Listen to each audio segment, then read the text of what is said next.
kembali di podcast Pojok Bincang channel Kasa TV. Sebelumnya perkenalkan, nama aku Sylvia Demistiani dan aku Nisa Nafiah. Jadi di sini kita akan membahas tentang DKV Future Creators. DKV adalah bidang yang sangat penting dalam menciptakan karya yang inovatif dan efektif. Nis, apa sih yang kamu pikir tentang DKV Future Creators? Mengapa DKV sangat penting dalam menciptakan karya yang inovatif dan efektif? DKV adalah bidang yang sangat penting dalam menciptakan karya yang inovatif dan efektif. Dengan DKV, kita bisa menciptakan karya yang menarik dan efektif dalam menyampaikan pesan. Benar sekali, DKV membantu kita untuk memahami bagaimana cara menggunakan elemen-elemen desain seperti warna, tipografi, dan komposisi yang menciptakan karya yang menarik dan efektif. Nah, selain itu, DKV juga membantu kita untuk memahami bagaimana cara menggunakan teknologi dan alat-alat. Selain itu, DKV juga membantu kita untuk memahami bagaimana cara menggunakan teknologi dan alat-alat desain untuk menciptakan karya yang lebih baik. DKV juga membantu kita untuk memahami bagaimana cara bekerja sama dengan tim dan memahami kebutuhan tim. Ya tuh. Dan DKV juga membantu kita untuk memahami bagaimana cara menganalisis dan memahami memahami kekuatan dan kelemahan sebuah karya. Dan sekarang mari kita bahas tentang bagaimana DKV dapat membantu kita dalam menciptakan karya yang inovatif dan efektif. Nah, Kak Sylvia, apa nih tips dari kamu buat DKV yang efektif? Yang pertama, kita perlu memiliki kemampuan untuk memahami bahasa visual dan konsep desain yang digunakan dalam karya. Yang kedua, kita perlu memiliki kemampuan untuk menganalisis dan memahami kekuatan dan kelemahan karya. Yang ketiga, kita perlu memiliki kemampuan untuk mengaplikasikan konsep dan prinsip desain yang dipelajari dalam karya kita sendiri. Nah, betul sekali tuh, DKV yang efektif dapat membantu kita untuk meningkatkan keterampilan desain dan menciptakan karya yang lebih baik. Kita juga perlu memiliki kemampuan untuk berpikir kreatif dan menggunakan ide-ide baru. Benar sekali, DKV yang efektif dapat membantu kita untuk meningkatkan keterampilan desain kita dan menciptakan karya yang lebih baik. Kita juga perlu memiliki kemampuan untuk berpikir kreatif dan mengembangkan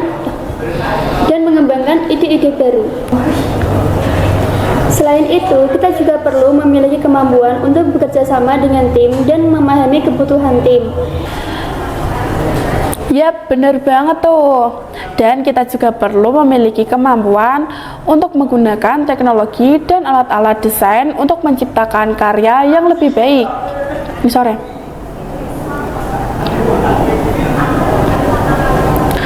Nah, Kak Sylvia nih, apa contoh aplikasi atau software yang kamu gunakan untuk DKV? Kalau aku sih gunainnya Adobe Illustrator dan Photoshop untuk membuat desain digital. Aku juga suka pakai Sketchbook Pro untuk membuat sketsa digital langsung.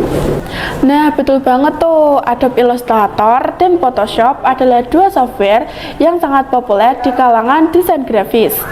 Sketchbook Pro juga merupakan aplikasi yang sangat berguna untuk membuat sketsa digital. Aku juga punya nih temen yang merupakan desainer grafis profesional. Dia masih gunain DKV sebagai bagian dari proses desainnya. Menurutnya, DKV membantu dia untuk memahami konsep dan prinsip desain yang digunakan dalam karya.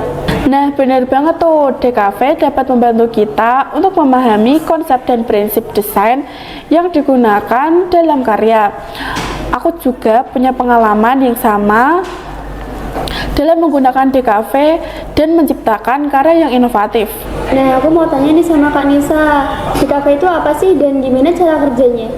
Nah, DKV adalah bidang yang sangat penting dalam menciptakan karya yang inovatif dan efektif. Nah, terus kenapa DKV sangat penting dalam menciptakan karya yang inovatif dan efektif? Nah, membantu kita untuk memahami bagaimana cara menggunakan elemen-elemen desain seperti warna, tipografi, dan komposisi untuk menciptakan karya yang efektif dan menarik. Nah, terus apa nih tips untuk menciptakan karya yang inovatif dan efektif menggunakan DKV? Nah, tipsnya untuk menciptakan karya yang inovatif dan efektif menggunakan DKV adalah dengan memahami bahasa visual dan konsep desain yang digunakan dalam karya, menganalisis dan memahami kekuatan dan kelemahan karya, dan mengaplikasikan konsep dan prinsip desain yang dipelajari dalam karya kita sendiri. Nah, terus apa aja nih contoh aplikasi atau software yang dapat digunakan dalam DKV? Nah, contoh aplikasi atau software yang dapat digunakan dalam DKV adalah Adobe Illustrator dan Photoshop. Terus bagaimana pengalaman siswa atau teman dalam menggunakan DKV? Terus gimana sih pengalaman teman-teman dalam menggunakan DKV? Nah, pengalaman siswa atau teman dalam menggunakan DKV dapat membantu kita untuk memahami bagaimana cara menggunakan DKV dalam menciptakan karya yang inovatif dan efektif. Nah, ada juga nih tujuan memahami pentingnya DKV. Yang pertama, memahami pentingnya DKV dalam menciptakan karya yang inovatif dan efektif. Kedua, memahami tips untuk menciptakan karya yang inovatif dan efektif menggunakan DKV. Yang ketiga, memahami contoh aplikasi atau software yang dapat digunakan dalam DKV. Yang keempat, memahami pengalaman siswa atau teman dalam menggunakan DKV. Nah, apa aja sih hasil yang ditetapkan kepada DKV? Yang pertama, siswa atau teman dapat memahami pentingnya DKV dalam menciptakan karya yang inovatif dan efektif. Yang kedua, siswa atau teman dapat memahami tips untuk menciptakan karya yang inovatif dan efektif menggunakan DKV. Yang ketiga, siswa atau teman dapat memahami contoh aplikasi atau software yang dapat digunakan dalam DKV. Yang keempat, siswa atau teman dapat memahami pengalaman siswa atau teman dalam menggunakan DKV. Nah, sekian dulu itu podcast dari kami. Semoga kalian paham ya dengan apa yang kami obrolin. Jangan lupa like, comment, subscribe di channel YouTube kami dan sampai jumpa.